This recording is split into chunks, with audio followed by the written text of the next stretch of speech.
Donc en 2023, Caminando Frontera parlait de 18 décès quotidiens sur les routes migratoires vers l'Espagne seulement. Donc on parle quand même de 18 personnes par jour. Et en 2023, bon, les autorités marocaines ont... Aujourd'hui, c'est la première journée du festival de Madar. Ce festival, c'est la consécration de 5 ans de travail, 5 ans de partage d'histoire, d'expérience sur les questions de la migration, de la vulnérabilité dans toute la région. Ce qui est important à souligner aujourd'hui, c'est que ce que le festival démontre aujourd'hui, c'est l'importance en fait de créer des liens, de créer des connexions à travers les frontières.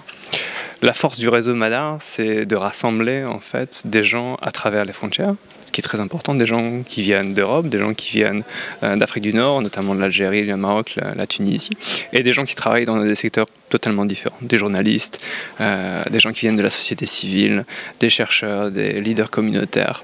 Parce que ce qu'on voit avec les questions de la migration, c'est que c'est un sujet tellement contentieux, tellement politisé, où les discours hostiles, les violences, les vulnérabilités sont exacerbées et sont aussi amplifiées finalement par des politiques cyniques et violentes qui impliquent des acteurs étatiques et non étatiques qui collaborent au-delà des frontières finalement pour travailler ensemble à filtrer, à stopper, à empêcher, à déterrer, à retourner certaines catégories de personnes, notamment les personnes qui sont racisées. D'où l'importance en fait de travailler au-delà des frontières, de collaborer, de chercher à se rassembler pour trouver des solutions, pour trouver ensemble les données, les solutions qui nous permettront de faire avancer les choses, d'ouvrir la mobilité, la circulation et la possibilité de s'intégrer à un plus grand nombre de personnes dans des conditions décentes, humaines, dans le respect des droits. Et ce qui s'est passé en été 2023, au moment où beaucoup de migrants s'enfuyaient de Sfax, c'est que les gens arrivaient à Sousse pour demander l'asile. Une difficulté qui est vraiment liée à l'externalisation des frontières européennes et à la sécurisation des frontières européennes, car l'Europe finance à hauteur de millions les gardes-côtes libyens, tunisiens, marocains, algériens.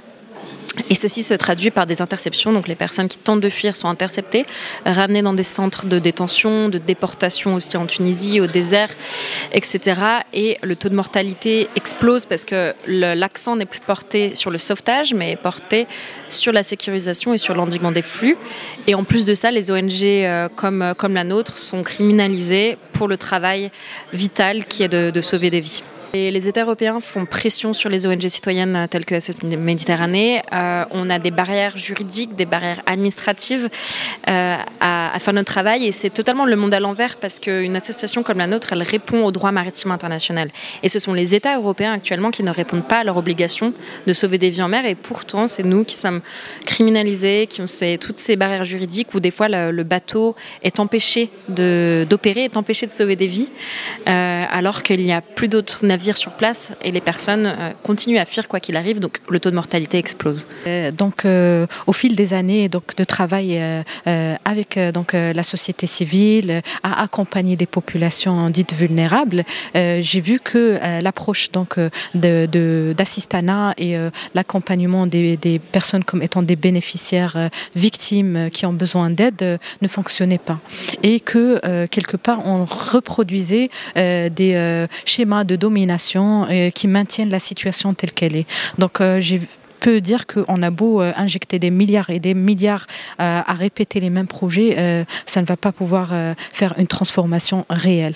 Alors, je me suis un peu extirpée de mon travail salarial pour travailler en indépendante, bien sûr, pour vivre aussi. Donc, je travaille comme consultante dans le domaine de l'action sociale et parallèlement, avec mon associé et d'autres collègues, nous développons un programme fondé sur l'approche du community organizing qui vise à accompagner les personnes à découvrir leurs ressources et leurs trésors intérieurs afin de constituer des liens de solidarité et d'empathie et créer un réel pouvoir collectif.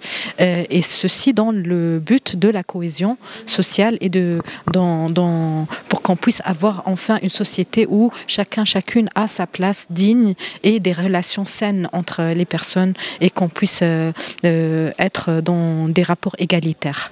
Donc, 4 constats. Le premier constat, comme j'ai dit, donc un cadre législatif qui est sécuritaire, où il y a 2 choses qui prouvent l'aspect sécuritaire, pour ne pas présenter en raison de temps, etc. La première, c'est la criminalisation de l'entrée et de séjour au niveau du Maroc. Et cette criminalisation, ce n'est pas juste pour les personnes étrangères, mais aussi pour les ressortissants marocains. Une personne qui a quitté le Maroc d'une manière irrégulière, entre parenthèses, donc il est criminalisé. Lorsque je parle de la criminalisation, je parle de la privation de liberté comme sanction pour ces actes.